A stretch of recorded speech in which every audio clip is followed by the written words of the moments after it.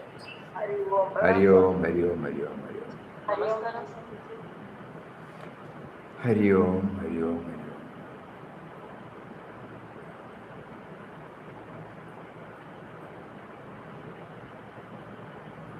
Today we will spend some time on Papa's oft repeated call to go to our source. In one of his quotations he says, to know the secret of life is to go to the very source of it and see from there all things as the emanation of that source.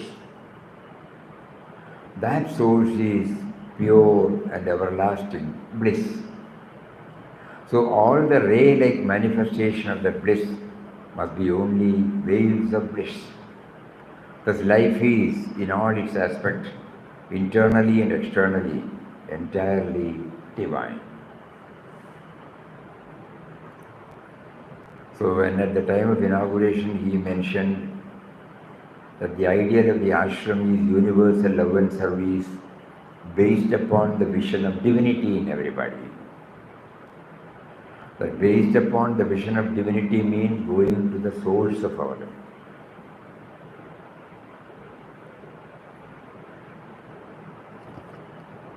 So when he made us to go through intensely Srimad Bhagavad Gita, there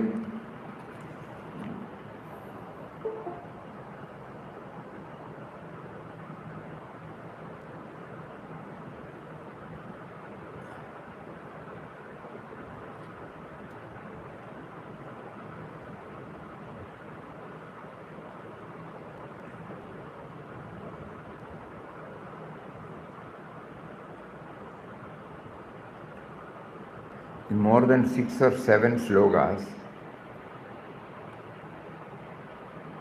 Lord mentions about the source. So when Papa wanted us to know what is life, to go to the source is necessary, number one, and to see from that platform the entire universe. Spirituality has been brought out beautifully in these 2 words. To know the secret of life is to go to the very source of it and see from there all things as the emanation of that source. So Bhagavad Gita places before us through 7 slokas about the source. So based upon that and also drawing inspiration from words of wisdom by other saints, a small booklet has been brought out now. The title of which is Source of All Sources. During the spiritual journey of an earnest sadhaka, at some point of time, it becomes clear that the sense of individuality is the main roadblock in his or her progress. Here by the word sense of individuality, what is meant is one's rights and wrongs, likes and dislikes, preferences and priorities, desires, cravings, fixed notions and the like. It is also realized that this roadblock cannot be subdued at one go. Therefore, what can be done first is to reduce the dominance of me and mine and slowly make it subservient to the higher power. The moment we think about our source, immediately the me and mine that comes and takes us away, it will not permit us to go within and find out. So it has become turbulent, it has become powerful.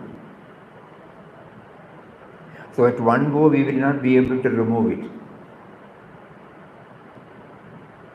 But by perseveringly thinking about the source, we can slowly reduce the dominance, and suddenly we find, as we keep on moving toward the source,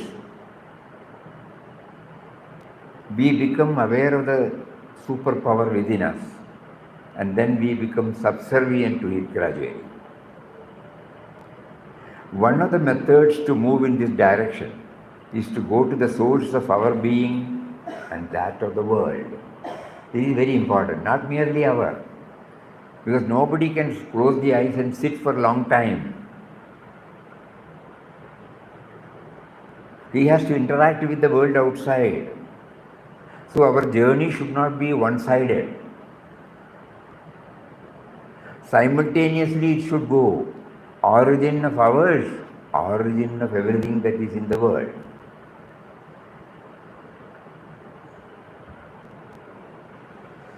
When the sense of individuality realizes that it owes its origin to God, the subtle and mysterious power, which is the same in all, it will start dealing with men and matters not from the me and mine level as is done now, but from a higher level, bearing the stamp of love, harmony and peace.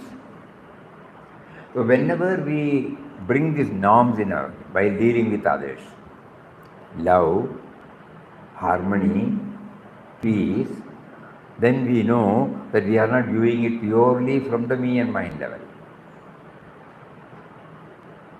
This small booklet is an attempt to draw the attention of sadhakas to this salient factor. It will also facilitate to develop the right relationship between the individual and God, as well as the co-creation. This is the preamble, preface of the small book. It's a small book, having only 16 pages, small book. You can put it in the pocket. The one aspiration of all being is for liberation and peace. Man can intuitively feel that there does exist in him a state of perfect freedom in which no fetters can shackle him, a state in which nothing can disturb his peace. Further, that this state is unchanging and eternal. But the question remains, how can one enter into this everlasting kingdom, which is made up of light, power and peace? What qualifies him for such an adventure? Our Master Beloved Papa Swami Ramdas clarifies this point thus: a self-created, very important for all of us, a self-created and a very strong wall of separation shuts the individual from the view and experience of the immortal realm, and this wall is the individual sense or ego. The eradication of the ego sense only befits the individual for achievement of the loftiest perfection of the transcendent truth. As the dam obstructs the free flow of the stream, as a clog within the flute permits not the outpouring of melodious notes, as an ill-tuned stringed instrument cannot produce charming music, as the dimmed glass does not lend itself to the reflection of light through it, so the ego with which an individual is obsessed is the one hindrance to the spontaneous revealment of the indwelling divine power and joy. Remove the dam, you allow the waters of the stream with all its pristine purity to flow in a sparkling current. Empty the flute of its clogged matter, you play upon it to produce a celestial melody. Tune the instrument and you draw from it the most entrancing music. Clean the glass and you permit the light to pass through it with a glorious brilliance.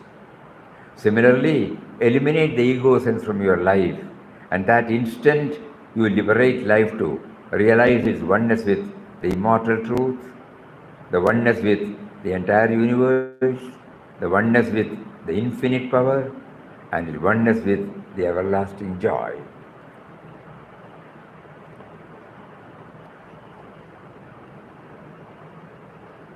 These words of Papa, whenever we think about sense of individuality, ego, if these four examples come to us, the dam preventing the water, the clogged matter preventing the music from the flute, a stringed instrument refusing to allow the music to come,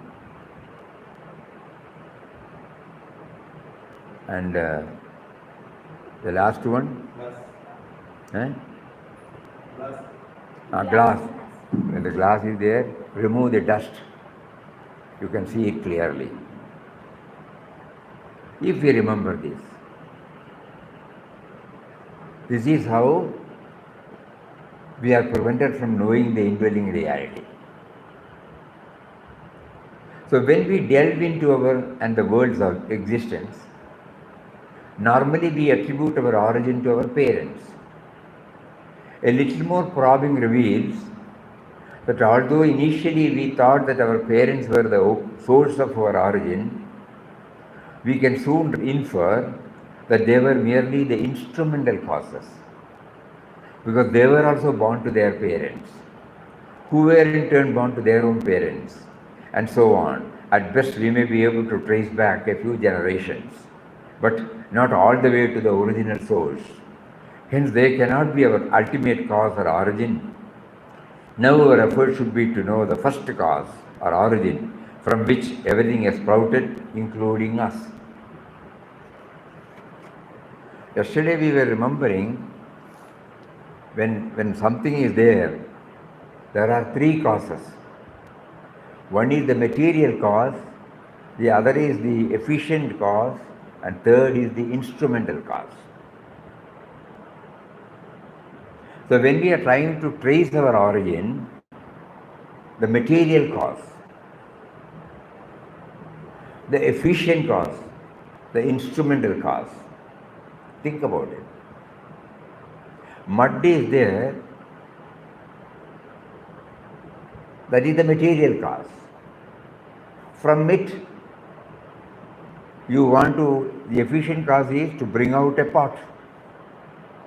But you need an instrument, the rolling instrument. Then only it comes out. So for every product, these three are there, including us. Think about it now.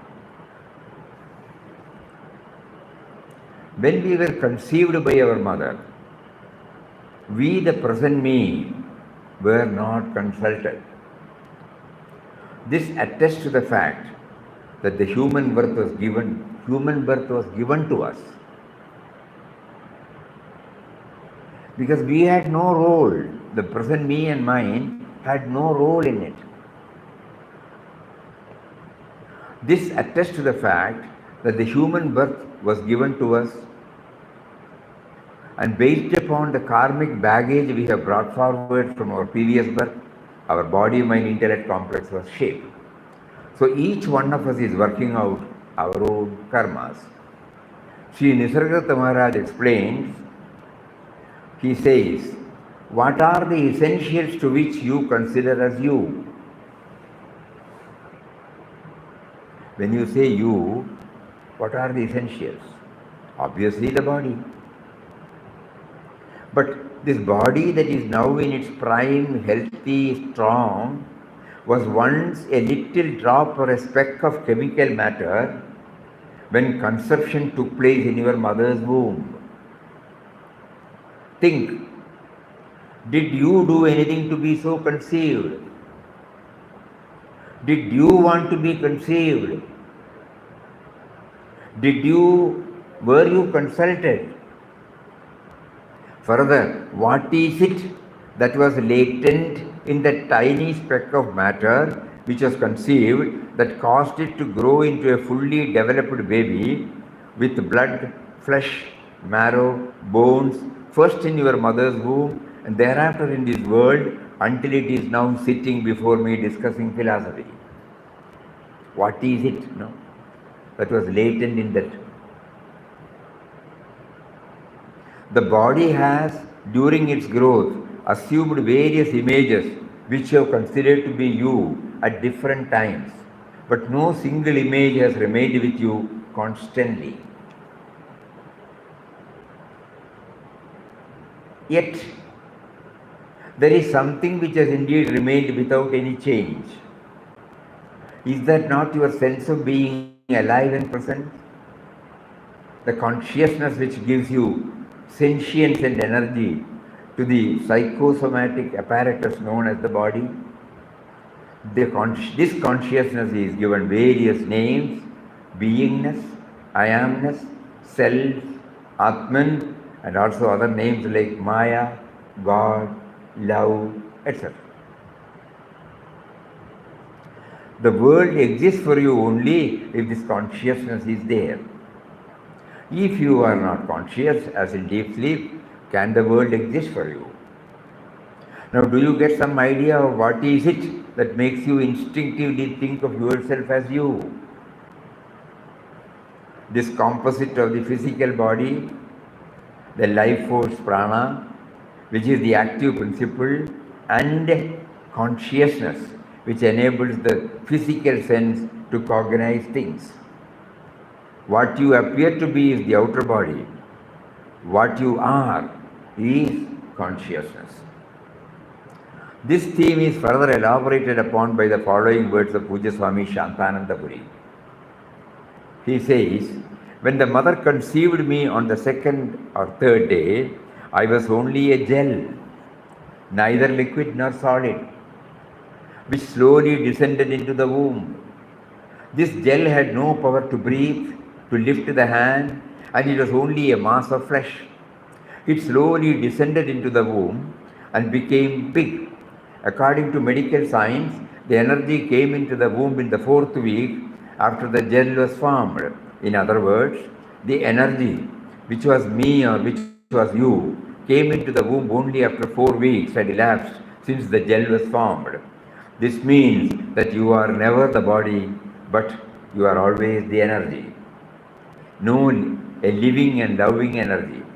Now that we know that we are not the body, the question remains as to where from the energy inside came. The source from which we are born is something infinite and immense. So this is the background. This slowly paves the way to our source. When the intellect pleads its inability to find the original cause, we are directed to go to the Shastras to get some guidance. In Srimad Bhagavad Gita, we have been told in a few shlokas that God is the eternal seed of all creations. Bijam mam sarvabhutanam, buddhi partha sanatanam, buddhir buddhivatamasmi, tejas tejasvinamaham. O Arjuna, know that I am the eternal seed of all beings. I am the intellect of the intelligent and the splendor of the glorious. In another shloka he says, Gadir Bharta Prabhu Sakshi Nivasa Sharanam Suhrud Prabhava Pralayasthanam Nidanam Bijam Avyayam. I am the supreme goal of all living beings.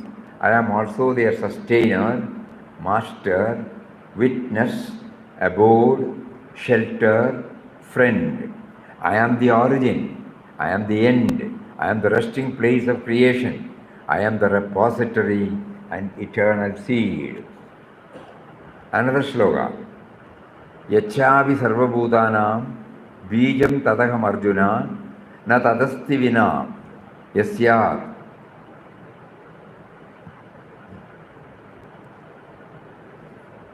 yasyanmaya bhudam characharam.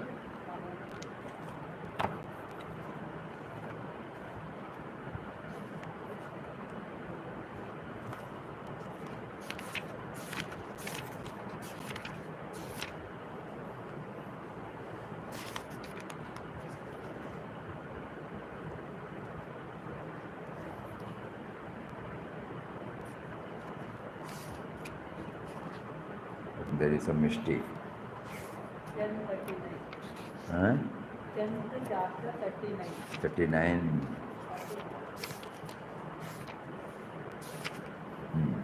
यच्छापि सर्वभूतानां बीजं तदहम् अर्जुन न तदस्ति विना यस्य मया भूतं चराचरम्.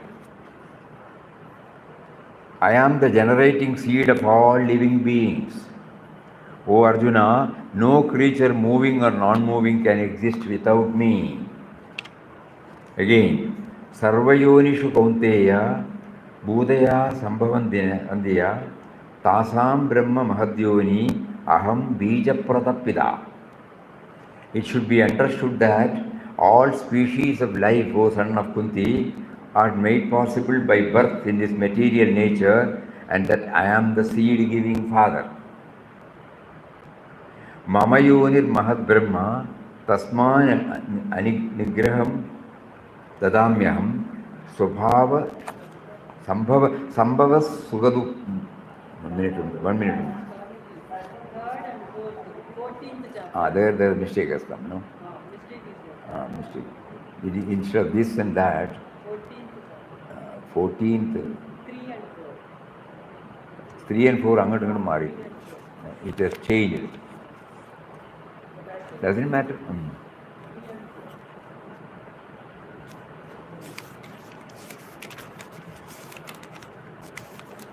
So first, Mama Yonir Mahad Brahma Tasmin Garbham Dadamyaham Sambhava Sarvabhudanam Tato Bhavati Bharata. My womb is the real Brahman. In it I place the seed. From that, O Bharata, is the birth of all beings. Then says, Sarvayonishu Kaunteya Murtaya Sambhavandiya Tasam Brahma Mahadyoni Aham Bija Pratapida.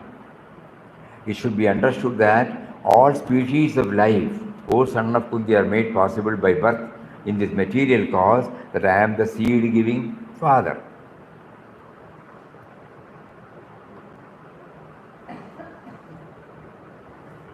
Again, there are so many, we are not.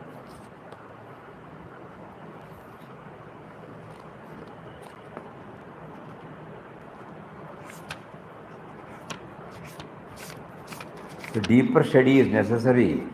Then only the Bhagavad Gita, why he made us to study now, we put his quotation and then he makes us to understand, go to the source, go to the source, go to the source. Edadyonini bhutani sarvanityupadarayah aham krishnasya jagata prabhava pralayastata. Know that all living beings are manifested by these two energies. I am the source of the entire creation. Into me, it again dissolves. And then,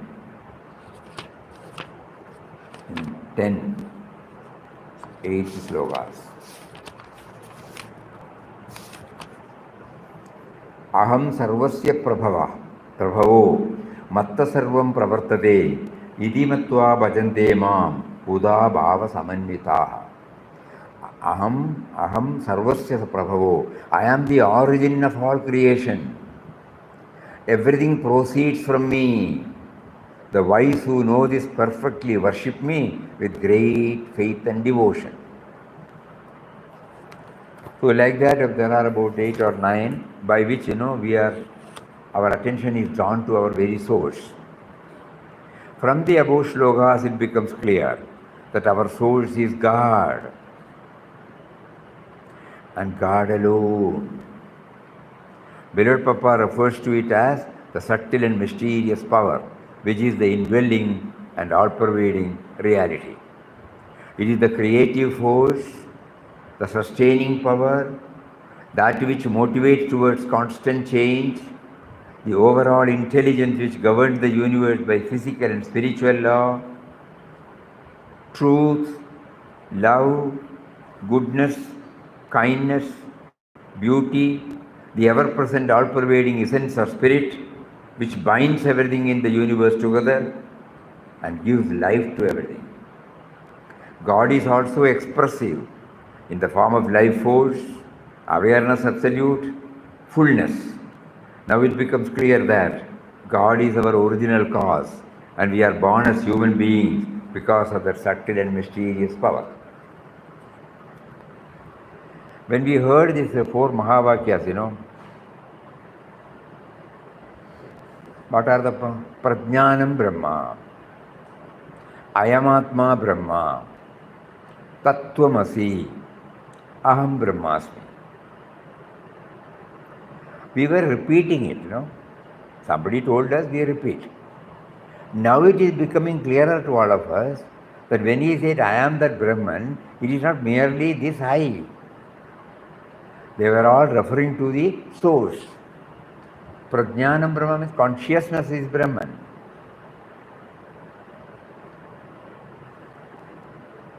All are Brahman.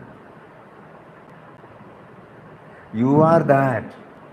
I am that. So then the question turns to the cause for a variety and multiplicity in his creation.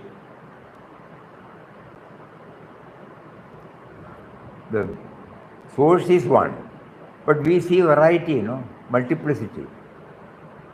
Take for instance a human being. The children of the same parents develop different characteristics in spite of the same upbringing, ambience, nurturing. This makes us wonder. Therefore, we turn to our scriptures for answers, where it is explained that the cause for the multifarious expressions in creation is due to the karmic baggage. This indicates that our sense of individuality, consisting of the body, mind, intellect, has been shaped according to our previous vasanas, unfulfilled desires, gunas born out of vasanas, unfulfilled desires, cravings, infatuations, our rights and wrongs, our likes and dislikes, our preferences and priorities, our preconceived notions, and the like. This form the capital of vasanas. Swami Chinmayanandaji's following words in Atma Bodh throws more light on this theme. The enjoyment of pleasure and pain in this physical body is determined by our past karmas. Thought by thought, action by action, we have demanded the present body and mental equipment.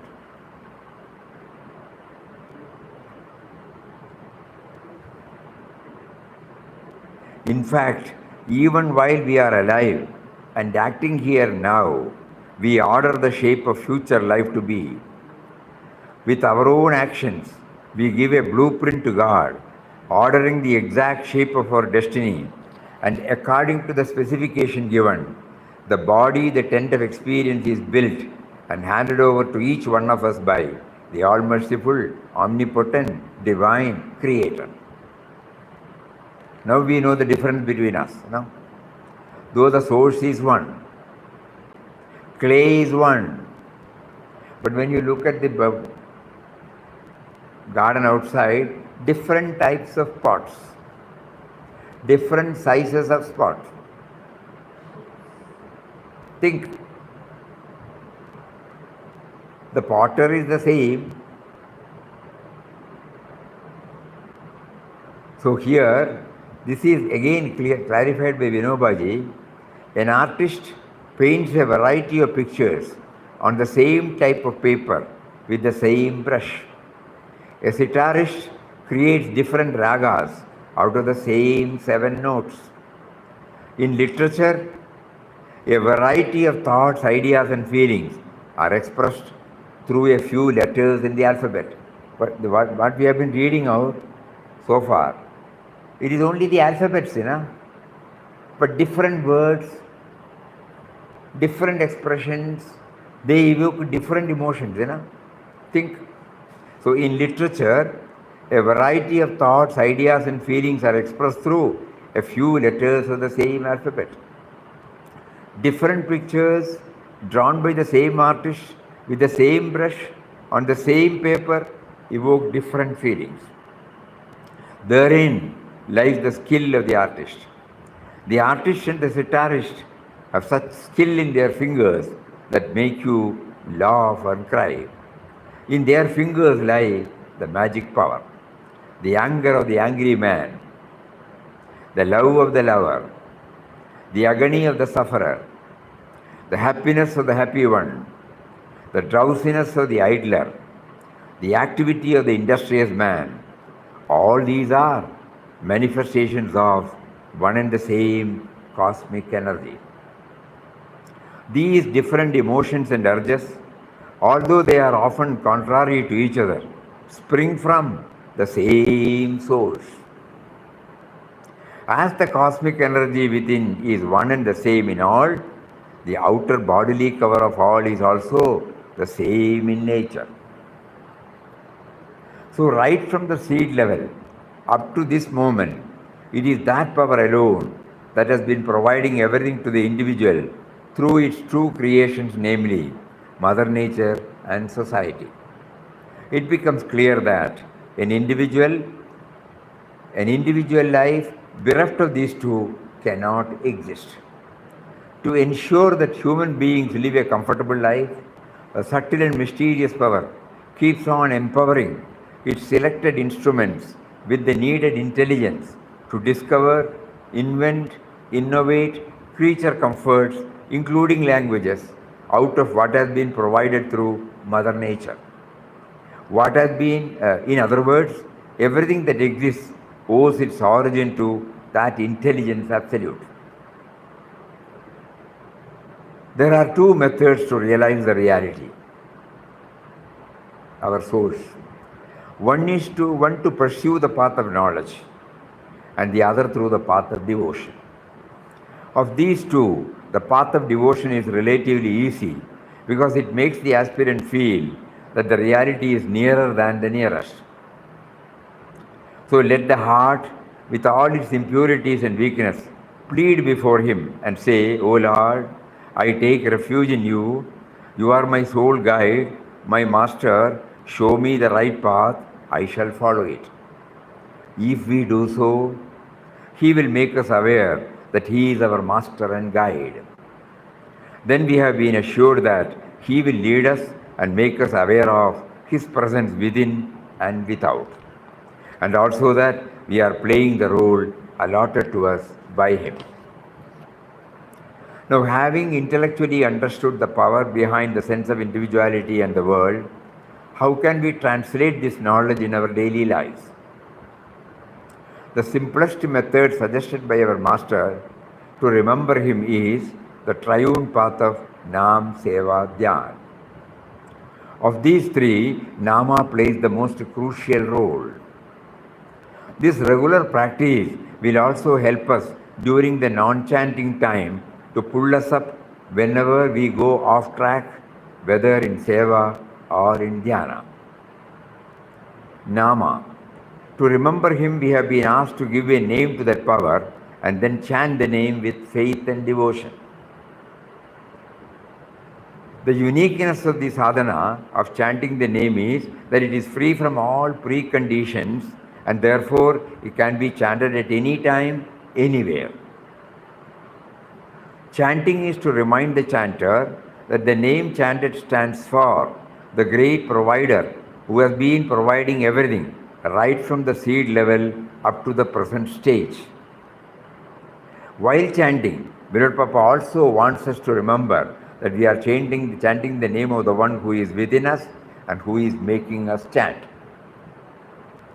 When chanting is done with the right perspective, even for a short while, it would help us remember that it is done by the power of God and as a service to him.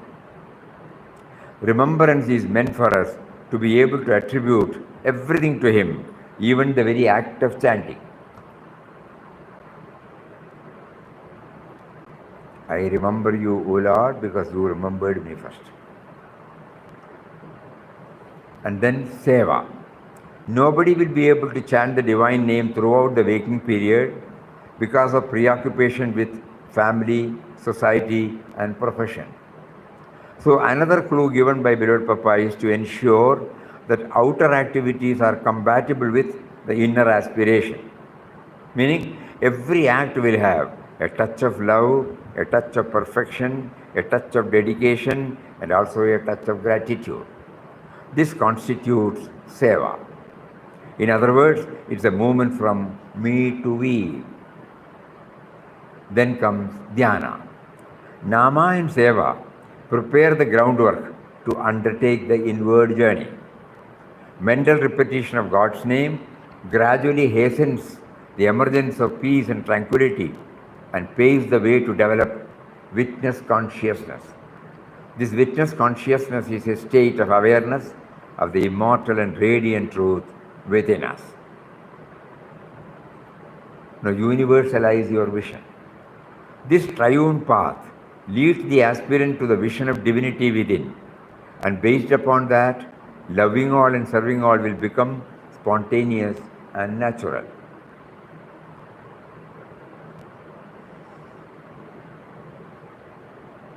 If the right perspective is not there, it will not be spontaneous. Because we all know from our experience. We have been chanting. Have we been able to universalize our vision? The triune path leads the aspirant to the vision of divinity within, and based upon that Nama, Seva and Dhyana. Loving all and serving all will become spontaneous and natural. We live, we work, we deal with others, and in all this, we try also to shape our mind and heart, trying to manifest the divine spark that is within us. In this way, a parallel development takes place, externally universalizing our vision, inwardly spiritual growth and fulfillment. This is the motto of Anandashram. That is how the small booklet concludes. To know the secret of life is to go to the very source of it and see from there all things as the emanation of that source. That source is pure, everlasting bliss. So all the ray-like manifestation of that bliss must be only waves of bliss. Thus life is, in all its aspects, internally and externally, entirely divine. These are the words of Papa. But now when we start thinking about Bhagavad Gita, that is giving us the base.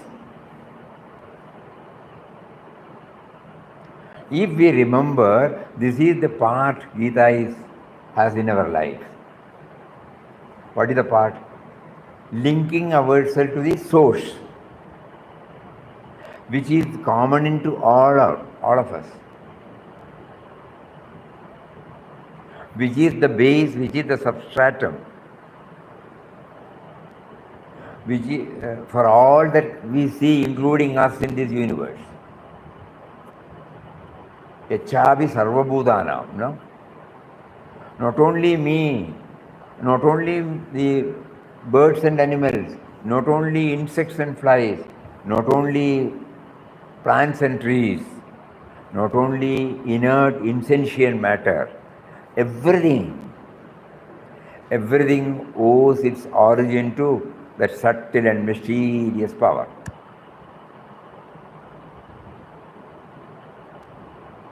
So when we try to go through Bhagavad Gita, especially these stanzas, chapter number 7, chapter number 9, chapter number 10, chapter number 14, chapter number again 7, chapter number 8,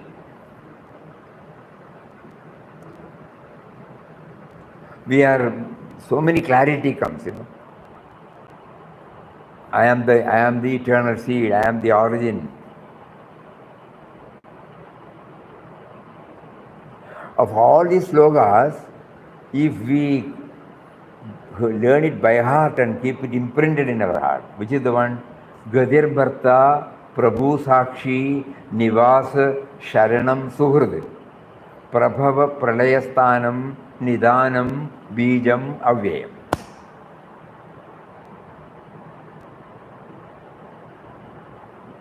What we are trying to learn from Papa's philosophy, what we are trying to learn from many masters' philosophy, what we want to learn from many shastras, everything has been capsuled in this, Gadir Bharta, I am the supreme goal of all living beings.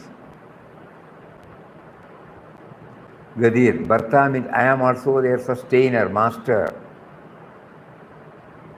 Prabhu, Sakshi, witness. Prabhava Pralayam, Sthanam. Abode, shelter. No, before that, Sharanam Suhrud, sorry. That is abode, shelter and friend. Friend. Though he is our master, he treats us as his friend. That is why so much of freedom, no?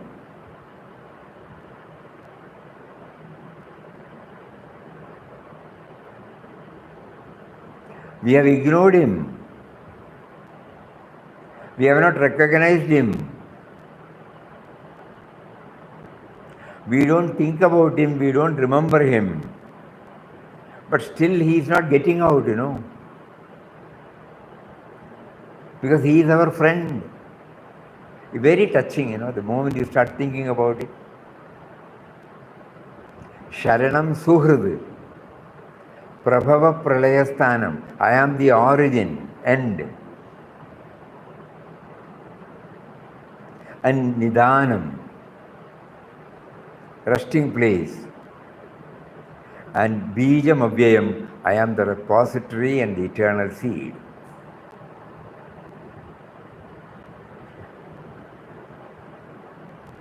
This particular sloka, when we go through it again and again and again, not only it connects us with him, it connects us with the entire manifestation and my entire functioning as an individual.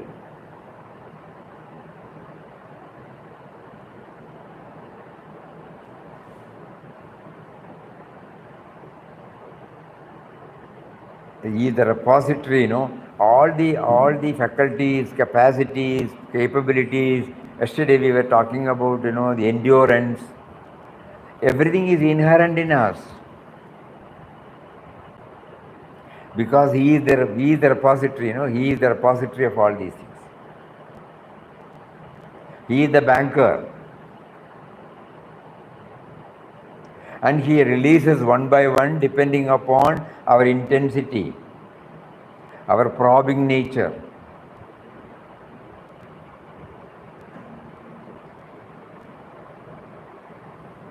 Now everybody will be feeling why we have been initiated into the in-depth study of Bhagavad Gita. If we can concentrate on these few slokas, every day, the tangible gain is we get connected with him and connected with his creation.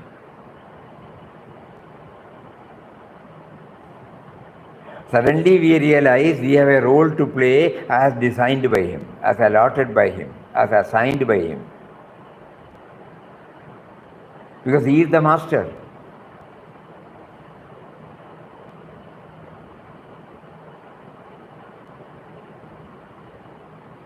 So with the bhakti aspect in us, so we become friendly with him, we worship him, we become grateful to him. Kindly think about this. Gadir Bharta, Prabhu, Sakshi, Nivasa, Sharanam, Suhrud, Prabhava, Pralayasthanam, Nidanam, Bijam, Avyayam. Chapter number 9, Shloka number 18. We still remember when we were passing through, the first sloka, Bijam Mam Sarvabhutanam, always comes to us. If there is only one shloka, when we watch ourselves, it may not get any deep impact. But when the same theme is repeated again and again and again, we find its impact. And he guides us. It is spread in different chapters. Why did he do that? When he was talking about it in the 7th sloka, 10th, Bijam Mam Sarva Bhudanam, Vidhi Partha Sanadanam, he could have given us everything in one go, no? Again he discussed so many things, again brings back this. Again discusses so many other things, again brings back this. So like that, these 7 or 8 slokas, there are many. Even consciousness we read, that is also there. We did not bring it, that's all.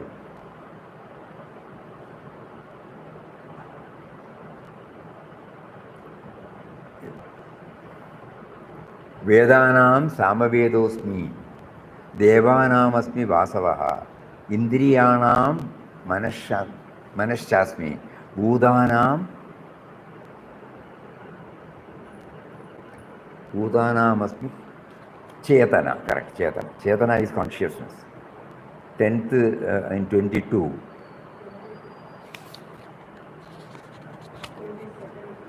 Vedanam Samavedosmi, Devanam Asmi Vasava, Indriyanam Manashasmi, Bhudanam Asmi Chetana. What is Chetana? I am the Samaveda among the Vedas, Indra among the celestial god, among the senses I am the mind, among the living beings I am consciousness. Elsewhere he says, Punyo Gandha Pradhivyam cha Tedasachasmi Vibhavasu Jivanam Sarvabhudeshu Tapaschasmi Tapastushu. I am the pure fragrance on the earth, brilliance in the fire. I am the life force in all beings and the penance of the ascetics. So Krishna declared that he is the source and the most vital ingredient of everything. The entire universe is an extension of his opulence. On earth he is the force behind both the non-living and living. He is the mild and pure fragrance of the earth and the bright radiance of a flame. He is the life force of all living creatures. How he has made it clear to us, Life force everybody can understand, not life and death, not the living, life, because of which the words are now coming, because of which the breathing takes place, because of which the heart beats.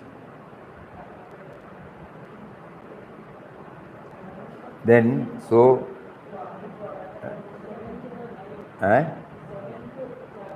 ninth sloka.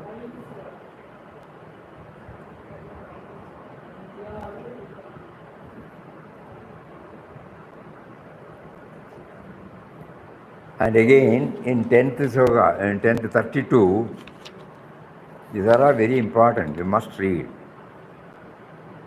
Sarganam Adirandasya Madhyam Chaivaham Arjuna Adhyatma Vidya Vidyanam Vada Pravatatamaham.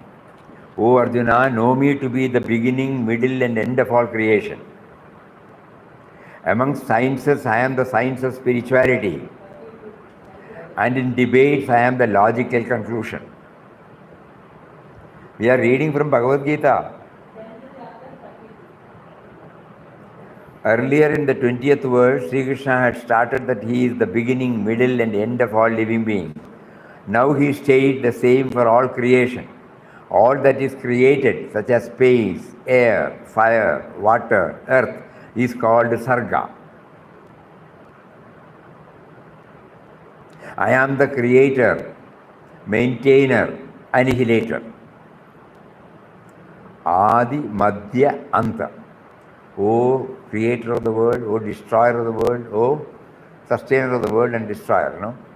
Every day we are repeating this in our universal prayer. It is an extension of our Bhagavad Gita. And therefore the process of creation, maintenance and dissolution can be meditated upon as my vibhudis.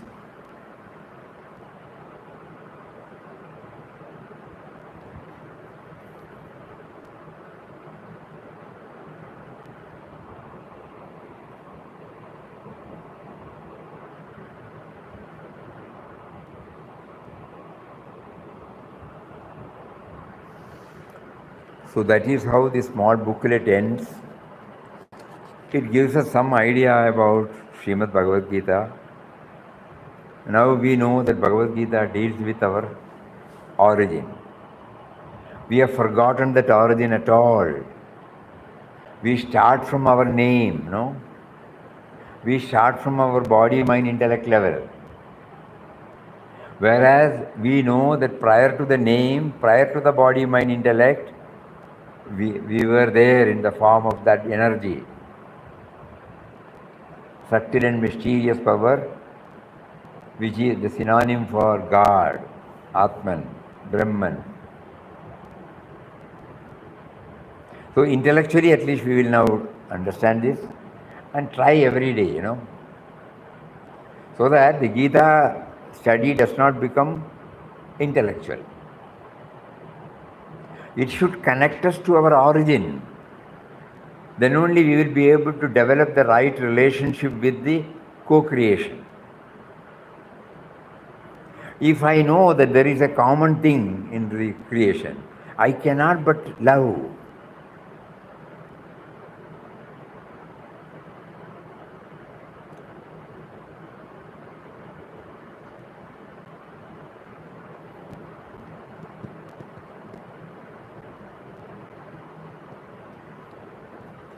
Think. First of all, whenever we see any common thing, we develop an affinity to that person or that place.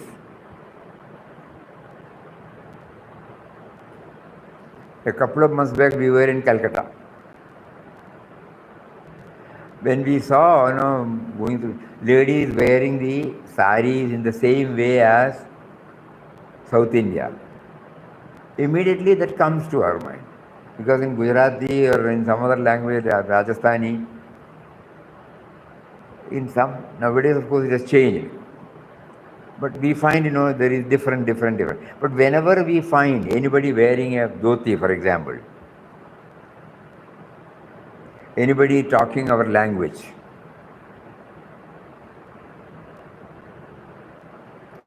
suddenly we develop an affinity, even we are in a foreign country. So then God is teaching us, whenever you try to identify a common factor in you and the other, you develop affinity. So here there is a common factor lying hidden in all of us. We are not aware of it. To make us aware of it, He now brings the source of all sources. And the moment we become aware of the source of all sources, we gradually develop affinity towards every creation. So when Papa wants us to develop this universal love and service, it cannot be but based upon the divinity in us. Kindly think about it. The triune path leads the aspirant to the vision of divinity within, and based upon that, loving all and serving all, based upon that, loving all and serving all will become spontaneous and natural, because we see the common factor. We live, we work, we deal with others, and in all this we also try to shape our mind and heart, trying to manifest the divine spark that is within us. In this way, a parallel development takes place, externally universalizing our vision, inwardly spiritual growth and fulfillment. This is the motto of Anandashram. Now it is becoming very, very, very, very clear why he asked us to take up the in-depth study of Srimad Bhagavad Gita. It is not for anything else. We can take it as spiritual children of Papa.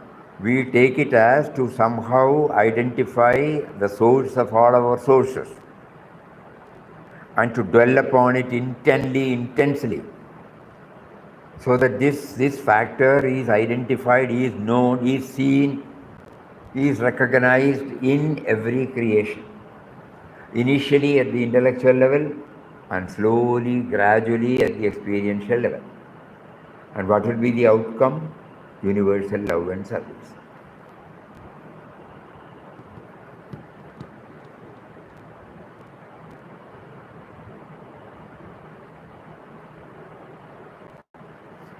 Though every stanza gives us a lot of inspiration, we feel we should not concentrate upon these 7 or 8 slokas. This is the real purpose. When Papa says name is the link between us and God, we can say the origin or source is the link between us and God, us and His creation.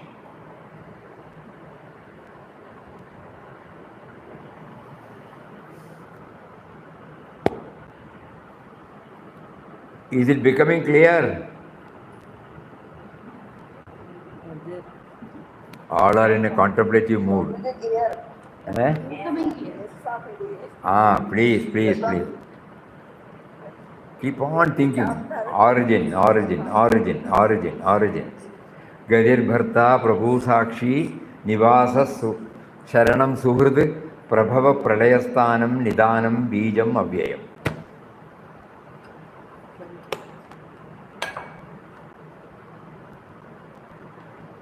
Hari Om, Om Shri Ram, Jai Ram, Jai Jai Ram.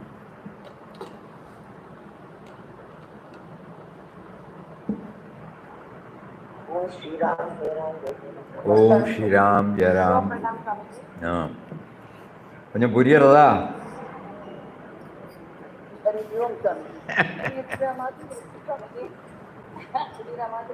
அடிச்சுக்கிட்டே இருக்கணும்.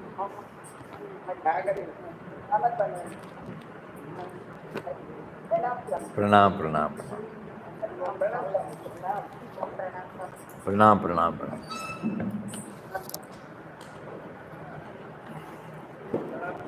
प्राणायाम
Stop.